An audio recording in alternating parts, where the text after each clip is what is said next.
Hey everyone, and welcome to the channel. So today we get to take a look at the 2024 Mazda CX-50. This model is finished off in machine gray metallic. MSRP is just over $45,000. And this is powered by a 2.5 liter twin scroll turbo inline 4-cylinder. It's paired to a 6-speed automatic transmission, pumping out 256 horsepower, 310 pound-feet of torque. That power is sent through the all-wheel drive system, propelling this 3,900 pound SUV from 0 to 60 in around 7.5 seconds. It has a top speed of 142 miles an hour. It also has a fuel capacity of 15.9 gallons. You'll expect to see around 23 miles per gallon in the city, 29 out on the highway. This also has a wheelbase of 110.8 inches. Its overall length is 185.8. It has a width of 75.6, a height of 63.9, and its ground clearance measures in at 8.6 inches. As we move on to the exterior styling now for this CX-50, hopefully you'll be able to notice that for the newer generation here, it's a little bit more boxy, a little bit more wide looking than the previous model. So the Mazda badge is finished off in chrome up front. There is a forward-facing camera, and then a nice integration between the gloss black and the chrome accents for the entire rest of that grille. Now the lower section is finished off in gloss black to give it a nice contrast. And then you'll notice too that the LED headlights are a little bit sunken in. So there's actually some body work just above them, hiding the high beams with the DRL and the headlight on that outside there. The turn signals are actually mounted in the lower section. So very subtle to see with that small gap that runs right through the middle. There's also parking sensors up front, some brushed aluminum with a sensor right in the middle for the adaptive cruise. And then a lot more cutouts on both sides of that, as well as the mesh on each side. And then some very nice lines that come down the hood. Now, as we work our way to the side, this has a set of 20-inch wheels with a two-tone design to them. There is plastic for the fender arches, both front and rear. There's actually plastic in the lower bumper there, so it works its way to the lower side skirt too, as well as all the way to the back. Now, this does have a set of power folding side mirrors with the gloss black mirror caps. There's a camera as well as a turn signal. This has a full moonroof up top with some brushed accents. For the roof racks, it's also on the back section of the window there. The rest of the window trim is blacked out, and then there's some very nice lines that run down the side. Even some contoured edges for these side skirts too, and then a large rear fender there just to give it some more definition. Now in back, this has a body colored spoiler, third brake light, wiper blade in the lower section. There's LED taillights with a very thin housing and design to them. There's a backup camera, all the parking sensors, and then the dual exhaust. And you can even tow right around 3,500 pounds if you get the hitch option, of course. So you could tow some smaller trailers, maybe even put bike racks or something like that, just to make it a little bit more versatile. Now you can use the button on the key fob or the one underneath to open up that power liftgate. Well, there's actually a good bit of space in the back. So there's a storage bin on both sides as well, where you can place some items. There's even the spare tire located underneath. So you could use this for some smaller items if you needed to as well. There's also an area where you can put the cover. So you can install a cover to further hide your items, and you can even fold down the back seats from back here. So that makes it very helpful. You can pull on both of those to give yourself that much more space. You don't have to walk around, which is a nice touch. And then up top, you can close that liftgate. The button on the left side will also lock the vehicle as well. Now, as we walk up to the vehicle, there's no sensor on the back door handle, so you do have to unlock it from the front. And then this interior is also very nice. We have the brown leather, there's the grab handle, speaker, a little bit of storage underneath, and then a look at this angle with the back seats down. Obviously very easy to lift and lock it into place. Now we can take a look at more of that brown with the two-tone design, which gives it a great look. Now at 5'10", it's pretty easy to hop in. I have plenty of room for my feet and my legs with the front seat set at my height. You even get heated rear seats, which is nice. There's your vents, a few auxiliaries down below. And at my height, I have about a ½ inch to an inch or so of headroom. These seats do not recline, so they are fixed, but they're angled slightly back to make it feel very comfortable. Now right in the middle, there's the armrest with 2 cup holders. And then here's a look at visibility. You have some large windows in the back there, so it definitely provides a lot of light. But nice, for its smaller size, it's still practical for your backseat passengers.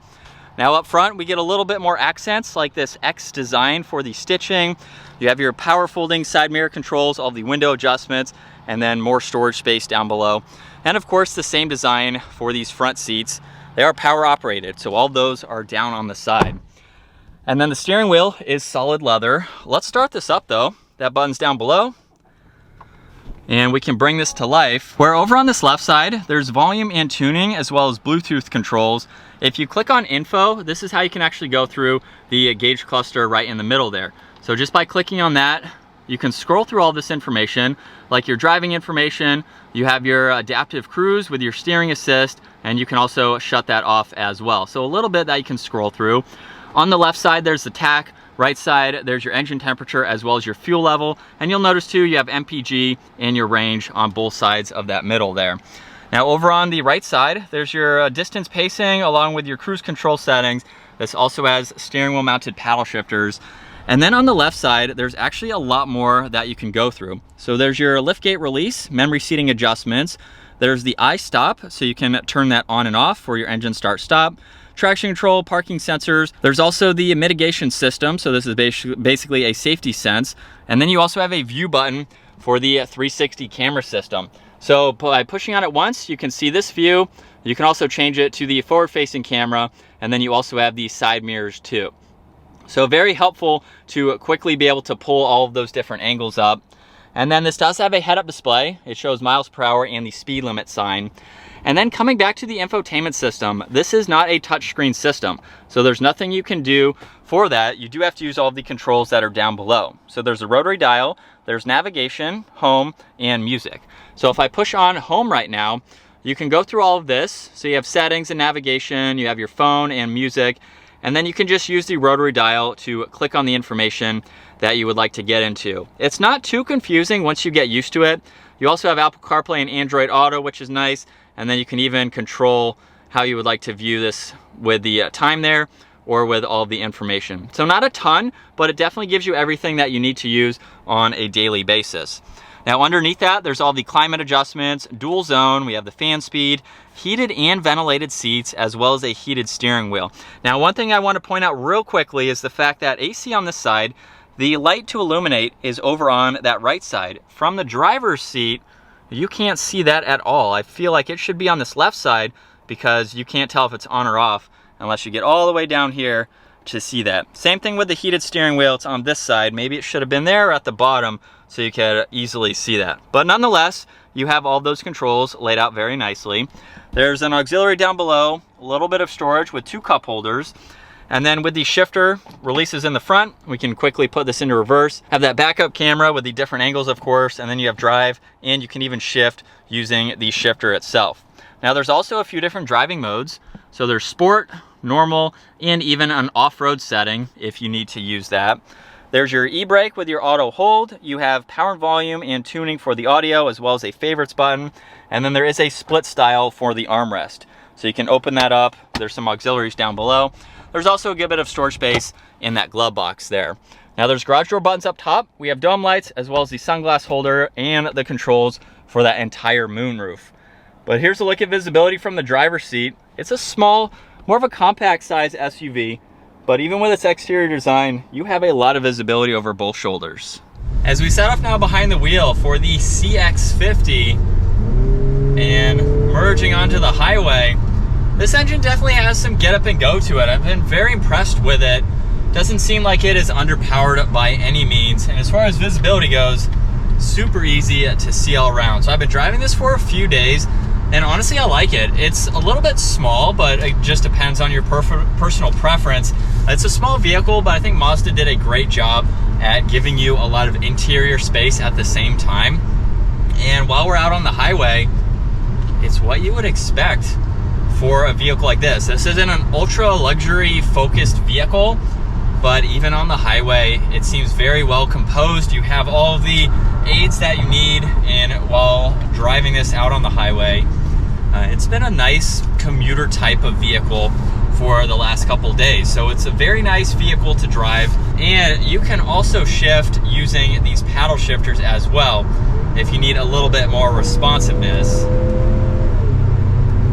And they seem to be pretty responsive for out on the highway just cruising.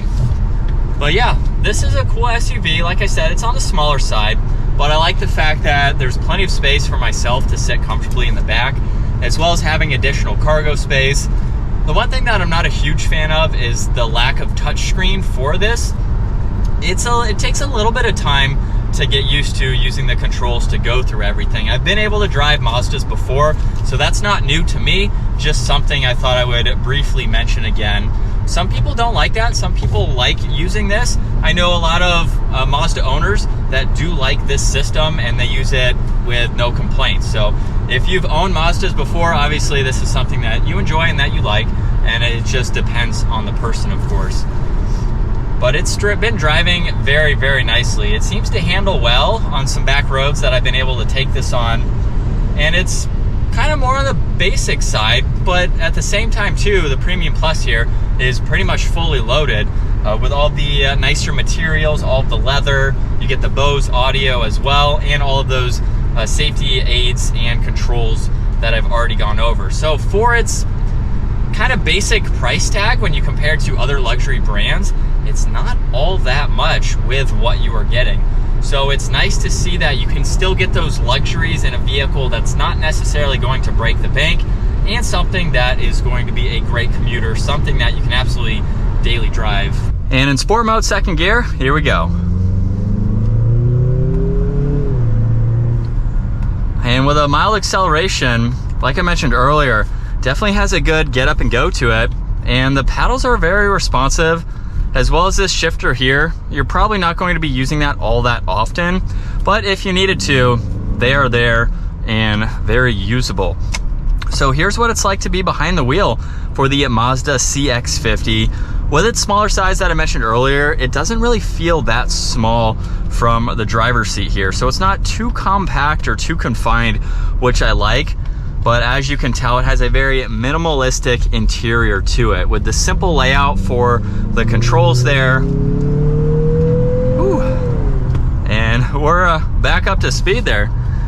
But it's nice. If you're looking for, like I mentioned earlier, more of that simple side, it gives you that easy to use technology, and it gives you a lot without going overboard or a million different settings here and there. So it's a good driver's car just to go from point A to point B, but to be able to use what you would like to at the same time. You have a good bit of space for drinks, especially with those controls there, so it doesn't really hinder being able to use those. But super nice seating position here. Seats are very comfortable, and it's a nice place to be. I do like the materials, and of course you can go with a lower price point CX-50, just depending on your budget and some options that you may or may not want. But overall, I think it's a really nice vehicle to drive. I've been driving it for a few days now, and if you're looking for something that, again, under $50,000, you still get a very nice vehicle for that money, especially in today's market when vehicles keep increasing in price. Yes, this is still expensive, but it's not as expensive as it could be with some other brands. But that's going to wrap it up for the 2024 Mazda CX-50. If you enjoyed today's review, give it a huge thumbs up and consider smashing that subscribe button so you don't miss out on our daily uploads. I will see you all in the next video.